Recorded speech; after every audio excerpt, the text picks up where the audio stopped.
See here, this is the Newton first law of motion. Every body continues to be in state of rest or uniform motion in a straight line unless compelled by some external force acting on it. ಅಂದರೆ ಇಲ್ಲಿ ಏನೂ ಇಲ್ಲ, simple ಏನಾಗ್ತದೆ ಅಂದರೆ ಯಾವುದೇ ಒಂದು object ಇರ್ಬೋದು ಅಥವಾ ಬಾಡಿ ಇರ್ಬೋದು, ನಾವು ಫೋರ್ಸ್ ಅಪ್ಲೈ ಮಾಡೋದ್ರಿಂದ ಮಾತ್ರ ಏನಾಗ್ತದೆ ಅದು ಅದರದ್ದು ಸ್ಥಾನದಲ್ಲಿ ಬದಲಾವಣೆ ಆಗ್ತದೆ. We can find the changes in state of position ಅಂತೇಳಿ ಹೇಳ್ತೀವಿ ನಾವು, ಹೌದಿಲ್ಲ. If you not applied any force on the body it will be remains at a rest position without applying external force ಅಂತೇಳಿ ಹೇಳ್ತೀವಿ. ಸೊ ಇಲ್ಲಿ ಏನಾಗ್ತದೆ ಅಂದರೆ if net external force on a body is zero ಅಂದರೆ ನಾವು ಯಾವುದೇ force ಏನು ಮಾಡಲ್ಲ, ನಾವು ಆ ಆಬ್ಜೆಕ್ಟ್ ಮೇಲೆ ನಾವು ಅಪ್ಲೈ ಮಾಡಲ್ಲ. ಅವಾಗ ಏನಾಗ್ತದೆ ಅದ್ರದ್ದು ಎಕ್ಸಲರೇಷನ್ ವಿಲ್ ಬಿ ಝೀರೋ. ಎದಕ್ಕೆ ಝೀರೋ ಆಗ್ತಪ್ಪ ಅಂದ್ರೆ ಅದ್ರದ್ದು ವೆಲಾಸಿಟಿನಲ್ಲಿ ಯಾವುದೇ ಚೇಂಜಸ್ ಆಗಲ್ಲ. ಏನಪ್ಪ ಅಂದರೆ ಎಕ್ಸಲರೇಷನ್ ಅಂದರೆ ಏನಂತ ಹೇಳ್ತೀವಿ ನಾವು, ಯಾವ ವಸ್ತುವಿನಲ್ಲಿ ಏನಾಗಬೇಕು, ವೆಲಾಸಿಟಿನಲ್ಲಿ ಚೇಂಜಸ್ ಆಗಬೇಕು. ನೀವು ಫೋರ್ಸೇ ಅಪ್ಲೈ ಮಾಡಿಲ್ಲ ಅಂದ್ರೆ ಅದು ಆಬ್ಜೆಕ್ಟ್ ಮೂವೇ ಆಗಲ್ಲ, it will B at rest position. ಇನ್ನೂ ಒಂದು ಏನು ಹೇಳ್ತೀವಿ ಅಂದರೆ uniform motion in a straight line ಅಂತೇಳಿ ಹೇಳ್ತೀವಿ ನಾವು.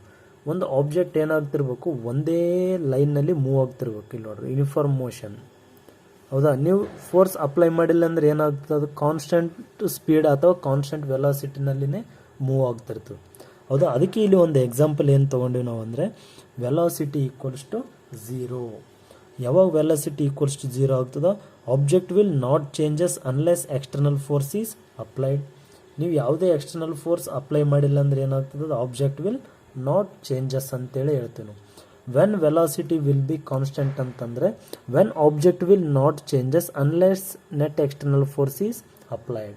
ಒಂದು ವಸ್ತು ನೋಡ್ರಿ, ಇದು object, it is moving at a 5 metre per second.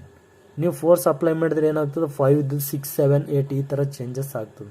ನೀವು ಏನು ಅಪ್ಲೈ ಮಾಡಿಲ್ಲ ಅಂದರೆ ಏನಾಗ್ತದೆ, ವೆಲಾಸಿಟಿ ವಿಲ್ ಬಿ ಕಾನ್ಸ್ಟೆಂಟ್, ಹೌದಿಲ್ಲ. If you not applied any external force means it will be moving at a constant velocity.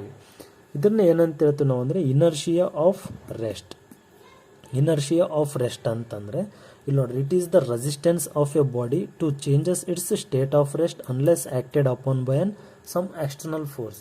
ಅದಕ್ಕೆ ಇಲ್ಲಿ ಏನಂತ ಹೇಳ್ತೀವಿ ನಾವು, when books are piled on one above the other and the lowest book is suddenly pulled out the rest of the book. ಈಗ ಏನಾಗ್ತದೆ ಅಂದರೆ ಒಂದು books ಒಂದ್ರ ಮೇಲೆ ಒಂದು ಪಿಲ್ ಮಾಡಿರ್ತೀವಿ, ಇಟ್ಟಿರ್ತೀವಿ. ಅವಾಗ ಏನಾಗ್ತದೆ, ನೀವು ಲಾಸ್ಟ್ ಕೆಳಗಡೆ ಇರೋ ಬುಕ್ನ ಏನು ಮಾಡ್ತೀರಿ, ನೀವು ಸಡನ್ಲಿ ಎಳಿತೀರಿ. ಅವಾಗ ಏನಾಗ್ತದೆ, ನೆಕ್ಸ್ಟ್ ಬುಕ್ ಅದು ಮೊದಲು ರೆಸ್ಟ್ ಪೊಸಿಷನ್ನಲ್ಲಿ ಇತ್ತು, ಅದನ್ನು ನೀವು ಎಳೆದ್ಮೇಲೆ ನೆಕ್ಸ್ಟ್ ಇರೋ ಬುಕ್ನ ಏನಾಗ್ತದೆ, ಅದು ರೆಸ್ಟ್ ಪೊಸಿಷನ್ನಲ್ಲಿ ಆಗ್ತದೆ. ಅಂದರೆ ಇದ್ರದ್ದು ಏನು ಅರ್ಥಪ್ಪ ಅಂದರೆ ನಾವು ಕಂಟಿನ್ಯೂಸ್ಲಿ ಫೋರ್ಸ್ ಅಪ್ಲೈ ಮಾಡ್ತಿದ್ರೆ ಅದು ಆಬ್ಜೆಕ್ಟ್ ಮೂವ್ ಆಗ್ತಿರ್ತದೆ, ಇಲ್ಲಾಂದ್ರೆ ಏನಾಗ್ತದೆ, it will be remains at a rest position.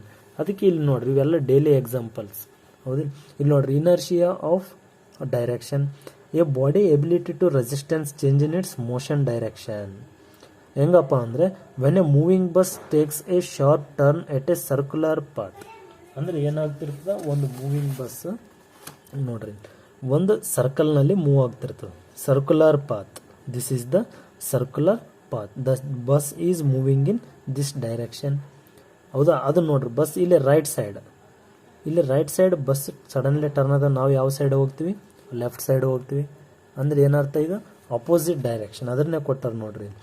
ಇಲ್ಲಿ ನೋಡ್ರಿ, when a bus is moving takes a sharp turn at a circular path we fall in the opposite direction due to the inertia of direction, ಹೌದಾ. Bus right side turn ಆದರೆ ನಾವು ಯಾವ side ಹೋಗ್ತೀವಿ, ಅದರ opposite left side ಹೋಗ್ತೀವಿ, ಹೌದಾ. Next inertia of motion, the body does not want to change its motion, ಹೌದಾ. Body ಏನಾಗ್ತದೆ, ಅದು ಮೋಷನ್ನಲ್ಲಿ ಏನು ಚೇಂಜಸ್ ಮಾಡಲ್ಲ. ಇಲ್ಲಿ ನೋಡ್ರಿ, the body does not wants to change in its motion, ಅದ್ರದ್ದು ಏನು ಮೂವಿಂಗ್ ಸ್ಪೀಡ್ ಇರ್ತದೆ ಅದು ಸ್ಪೀಡ್ನಲ್ಲಿ ಏನು ಚೇಂಜಸ್ ಆಗಲ್ಲ. But want to continue its state of motion. ಆದರೆ ನಾವು ನೋಡ್ರಿ, ಬಸ್ ಮೂವ್ ಆಗ್ತಿರ್ತದೆ ಬಟ್ ನಾವು ಮೂವ್ ಆಗಲ್ಲ, ಹೌದಾ. ನಾವು ಬಸ್ನಲ್ಲಿ ರೆಸ್ಟ್ ಪೊಸಿಷನ್ನಲ್ಲಿ ನಿಂತಿರ್ತೀವಿ, ಬಟ್ ಬಸ್ ಡ್ರೈವರ್ ಏನು ಮಾಡ್ತಾನೆ, ಸಡನ್ಲಿ ಬ್ರೇಕ್ ಅಪ್ಲೈ ಮಾಡಿದರೆ ನಾವು ಯಾವ ಡೈರೆಕ್ಷನಲ್ಲಿ ಹೋಗ್ತೀವಿ, ಫಾರ್ವರ್ಡ್ ಡೈರೆಕ್ಷನ್ನಲ್ಲಿ ಹೋಗ್ತೀವಿ. ಇಲ್ಲಿ ನೋಡ್ರಿ, the passengers fall forward when moving bus stop suddenly to inertia of motion, ಹೌದಾ. ಈಗ ನೋಡ್ರಿ, ಒಂದು ಬಸ್ನಲ್ಲಿ ಕುಂತಿರ್ತಾರೆ ಪ್ಯಾಸೆಂಜರ್ಸ್, ನಾವೆಲ್ಲ ರೆಸ್ಟ್ ಪೊಸಿಷನ್ನಲ್ಲಿ ಇರ್ತೀವಿ, ಬಟ್ ಬಸ್ ಏನಿರ್ತದ ಮೂವಿಂಗ್ನಲ್ಲಿ ಇರ್ತದೆ. ಹೌದಿಲ್ಲ? When bus driver suddenly applies a brake we fall to the forward direction. That is the inertia of motion. ಹೌದಿಲ್ಲ? ಸಿಯರ್ Newton second law of motion. ಹೌದಿಲ್ಲ? It's already explained.